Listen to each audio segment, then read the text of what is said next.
بسم اللہ الرحمن الرحیم۔ اے پروردگار، التجا ہے تیری بارگاہ میں، ہمیں، ہمارے والدین اور ہماری اولاد کو اپنے کامل ایمان بندوں میں شامل فرما، آمین۔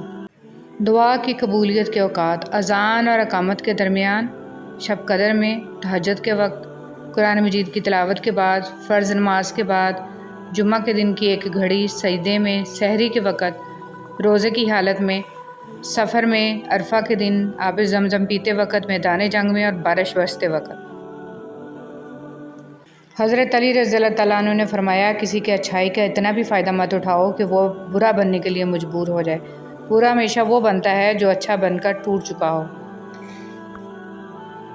عبادت ہی عبادت۔ قرآن مجید ایسی کتاب ہے جس کا دیکھنا بھی عبادت، اس کا چھونا بھی عبادت، اس کا پڑھنا بھی عبادت ہے، اس کا سننا بھی عبادت ہے، اس کا سنانا بھی عبادت ہے، اس کا سمجھنا بھی عبادت ہے، اس پر عمل کرنا بھی عبادت ہے، اس کا حفظ کرنا بھی بہت بڑی عبادت ہے۔ کھانا کھانے کا ایک اہم ادب۔ نبی کریم صلی اللہ علیہ وسلم نے فرمایا، برکت کھانے کے برتن کے بیچ میں نازل ہوتی ہے، اس لیے تم لوگ اس کے کناروں سے کھاؤ، بیچ میں سے مت کھاؤ۔ روزہ نفس کو قابو کرنے کا نام ہے۔ غصہ نہ کریں، عبادت کریں اور اپنے ارد گرد لوگوں کے ساتھ شفقت کے ساتھ پیش آئیں۔ جب دل میں میل، طبیعت میں ضد، لفظوں میں مقابلہ آ جائے تو آپ جیت جاتے ہیں لیکن رشتے ہار جاتے ہیں۔ توبہ کی مہلت اور قبولیت۔ رسول صلی اللہ علیہ وسلم نے ارشاد فرمایا، جس شخص نے سورج کے مغرب سے طلوع ہونے سے پہلے توبہ کر لی، اللہ تعالیٰ اس کی توبہ کو قبول فرمائے گا۔ رسول صلی اللہ علیہ وسلم نے فرمایا، اس شخص کی ناک خاک آلود ہو جس کی زندگی میں رمضان آیا اور اس کی مغفرت ہوئے بغیر وہ مہینہ گزر گیا۔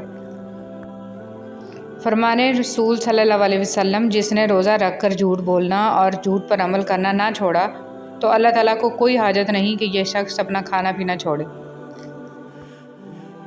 اس میں ایک بہت بڑے خزانے کی کنجی ہے، تو کیا آپ صرف ایک ہی کنجی آزمائیں گے؟ تو پھر شب قدر میں ایک ہی رات پر اکتفا کیوں؟ اے تمام جہانوں کے بادشاہ، میں تجھ سے تیری رحمت کا سوال کرتی ہوں۔ اے اللہ، تو اس دنیا جتنے بھی مجبور لوگ ہیں جو تیرے علاوہ اپنی مجبوری کسی کو نہیں بتا سکتے، تو ان سب لوگوں کی مشکلات حل فرما دے۔ جن بہنوں کے رشتے نہیں ہو رہے، ان کو اچھا اور قدر کرنے والا ہمسفر عطا فرما۔ اس رمضان کے صدقے ہمارے صغیرہ اور کبیرہ گناہ معاف فرما دے۔ جو بیمار ہیں ان کو شفا عطا فرما۔ والدین کو چاہیے کہ سب سے پہلے اپنے بچوں کو دین کی ضروری تعلیم دیں۔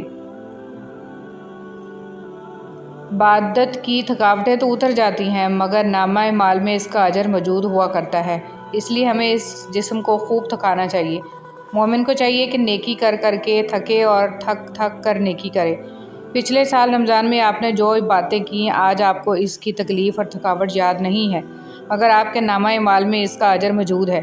رمضان میں طبیعت جب بھی سستی کی طرف جائے، اس سے قرآن کے یہ دو الفاظ یاد دلاؤ، گنتی کے چند دن۔ ہر بات کو سنتے ہی یقین مت کر لیا کرو، کیونکہ جھوٹ سچ سے زیادہ جلدی پھیلتا ہے۔ حضرت ابوبکر صدیق رضی اللہ تعالیٰ عنہ، جب تک موت نے مہلت دے رکھی ہے، اس وقت تک تم لوگ نیک اعمال میں ایک دوسرے سے آگے بڑھنے کی کوشش کرو، اس سے پہلے کہ موت آ جائے اور عمل کرنے کا موقع نہ رہے۔ جب مجھے پتہ چلا کہ محل کے بستر اور خالی زمین پر سونے والوں کے خواب ایک جیسے اور قبر بھی ایک جیسی ہوتی ہے، تو مجھے اللہ کے انصاف پر یقین آ گیا۔ رسول صلی اللہ علیہ وسلم نے ارشاد فرمایا، اسلام کی بنیاد 5 چیزوں پر قائم کی گئی ہے۔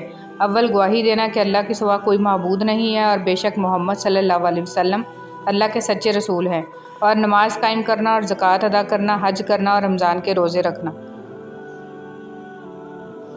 ماں کی دعائیں نظر نہیں آتی لیکن ہر طرف سے آنے والی مصیبت کے خلاف ڈھال بن جاتی ہیں، ہر مشکل سے نکلنے کا ذریعہ بن جاتی ہیں، ہمارے گرد ایک حصار بنائے رکھتی ہیں، ہمیں پتہ نہیں کہاں کہاں سنبھال لیتی ہیں۔ الحمدللہ کثیرہ، اتنی بڑی نعمت عطا کرنے پر اللہ سبحانہ تعالیٰ سب کو قدردان بنائے۔ آمین یا رب العالمین۔ اے ہمارے رب، اگر ہم بھول گئے ہوں یا خطا کی ہو تو ہمیں نہ پکڑنا۔ اے ہمارے رب، ہم پر وہ بوجھ نہ ڈال جو ہم سے پہلے لوگوں پر ڈالا تھا۔ اے ہمارے رب، ہم پر بوجھ نہ ڈال جس کی ہم میں طاقت نہیں ہے، اور ہم سے درگزر فرما اور ہمیں بخش دے اور ہم پر رحم کر۔ تو ہی ہمارا مالک ہے، ہمیں کافروں کی قوم پر غلبہ عطا فرما، آمین یا رب العالمین۔ رشتے اور تعلق نبھانا ایک فن ہے جس کے لیے انسان کے پاس دولت کا ہونا نہیں بلکہ احساس کا ہونا لازم ہے۔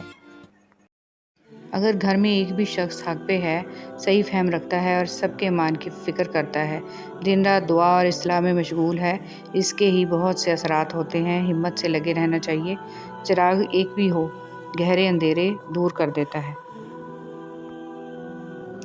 اللہ کو دین کا وہ عمل سب سے زیادہ پسند ہے جس کو پابندی سے کیا جائے۔ رسول صلی اللہ علیہ وسلم نے ارشاد فرمایا، تم پر اتنا ہی عمل واجب ہے جتنے عمل کی تمہارے اندر طاقت ہے۔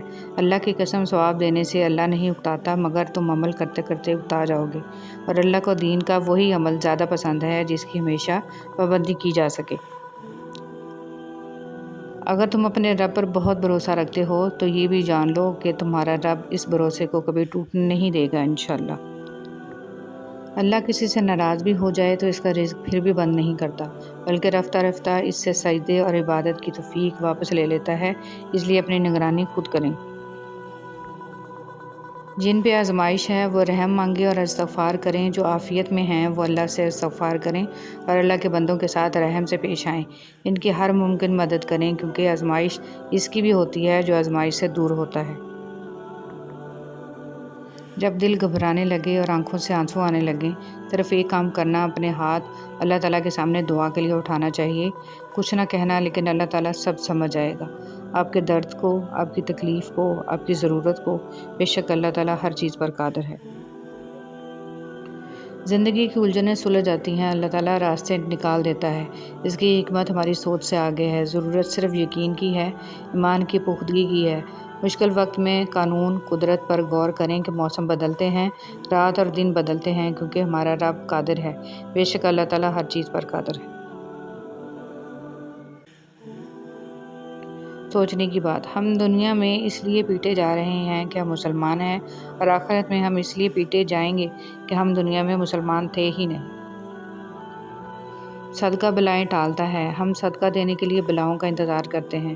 بانٹنے کی عادت ڈالیے، چیزیں بھی، جذبے بھی اور خوشیاں بھی۔ جب انسان کے اندر ایمان آ جاتا ہے، وہ ہر چیز کو جو اس کی زندگی میں اچھی ہوتی ہے یا بری ہوتی ہے، اس کو ایک اور نظر سے دیکھتا ہے۔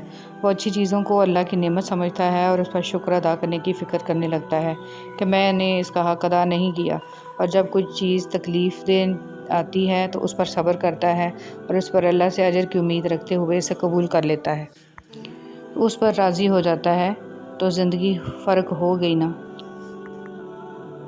جسے لوگ جتنا زیادہ توڑتے ہیں، اللہ پاک اسے پہلے سے بھی زیادہ مضبوط فرما دیتا ہے۔ سکون قلب آسائشوں کے حصول سے نہیں، اصلاح ایمان اور اللہ تعالیٰ کی بندگی سے حاصل ہوتا ہے۔